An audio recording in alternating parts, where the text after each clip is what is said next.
Hello everyone, I'm your news anchor, Yali. Welcome back to our channel. Today, we're back with a fresh round of China news. If you haven't subscribed to our channel yet, hit that subscribe button right away. Now, let's get started. We've got a big story today. Have you heard of a company called Micron? If you haven't, let me introduce you. It's an American manufacturer of storage chips. Now, let me tell you something interesting. According to an official announcement from the Chinese Cyberspace Administration, the products sold by this company in China pose serious cybersecurity risks. So, operators of critical information infrastructure in China have to stop purchasing Micron's products. Sounds like a diet, doesn't it? Only this time, it's Micron being cut out, not those delicious chocolate cakes. Next up is a story about mobile phones. Imagine you're a busy Chinese parent, and suddenly you get a notice from the police asking you to check your child's phone for encrypted communication apps like Paper Plane, Telegram, Secret Chat Cat, Bat, Mimita, and Seagull. These names sound like a superhero team roster, but they're actual software. And if found, you have to uninstall them quickly. Who knows what could happen otherwise? Kinda reminds me of those scary red annotations in parent-teacher meetings, doesn't it? Did you know? Recently, an English academic journal, Journal of Contemporary China, published a poll paper stating that only 55% of Chinese people support the military reunification of Taiwan. It seems this figure is quite different from the general perception, wouldn't you agree? It appears that the idea of anything is possible is not just found in Hollywood movies, right? Alright, let's talk about the stock market.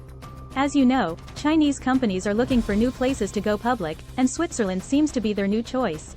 But interestingly, most Chinese companies have seen a big drop in their stock prices after listing in Switzerland, with low trading volumes. Well, it seems for some Chinese companies, their stocks may have more holes than the famous Swiss cheese. Sunak says China should be de-risked, but can't be decoupled. Well, that's like saying I want to eat cake but don't want to gain weight. On the other hand, he also said that China is the biggest global security challenge of this era. Seems like he definitely doesn't have the balance option in his dialogue box. Then, German Chancellor Scholz is looking to reduce Germany's economic dependence on China and expand relations with other Asian countries. It's like saying I want to cut down on chocolate but still want sweets. It's quite challenging, but we'll see how he does it. Then, we have news from the G7 summit. It seems that the leaders of these countries not only had a good meal in Hiroshima, Japan, but also found a common target, China. They expressed opposition to China's economic coercion in a joint communiqué. Sounds like a group of friends discussing the big bad guy at the dinner table and then standing up together to say, "We're not afraid of you."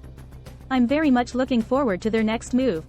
About China's status and influence, some analysts point out that the US missed the opportunity to curb China's development in the South China Sea, partly because the US was previously focused on cooperating with China on global issues like North Korea and Iran, and distracted by wars in Iraq and Afghanistan. Well, it seems that in life, we always miss one thing while focusing on another. That's life, isn't it? Now, let's talk about some tech news. Do you know about Elon Musk's Starlink? It's a satellite broadband network. But China is now planning to develop its own satellite broadband network to compete with Starlink. As the saying goes, don't wait for opportunities, create them. This is China's approach, but I have to say, it sounds quite sci-fi. Next is the China Fusion Energy commercial company, Energy Singularity. They announced they will build the world's first all-high-temperature superconducting tokamak this year. For those unfamiliar with the term, it's basically a high-end device for creating fusion energy. Just like the super tech in those sci-fi movies. Sounds pretty cool, right? Then, there's the story of Shengcheng District in Hangzhou City. They recently introduced a series of policies to promote metaverse technology innovation. So, if you were a top-level metaverse talent, your innovative project could receive up to 10 million yuan in subsidies. It reminds me of the old saying, opportunities always favor those who are prepared, and in this case, I would add, and those who have metaverse technology. Finally, China unusually disclosed the details of its investigation into a company, Kaizen Rongying. This undeniably emphasizes a signal, that is, China's information is a valuable resource related to national security, and disclosing it could lead to imprisonment. It's like a secret that everyone knows but never speaks out loud was suddenly proclaimed. Quite a surprising revelation. That's today's News Digest. Hope you liked it. Remember to like, share, and subscribe to our channel. We'll see you next time. Take care.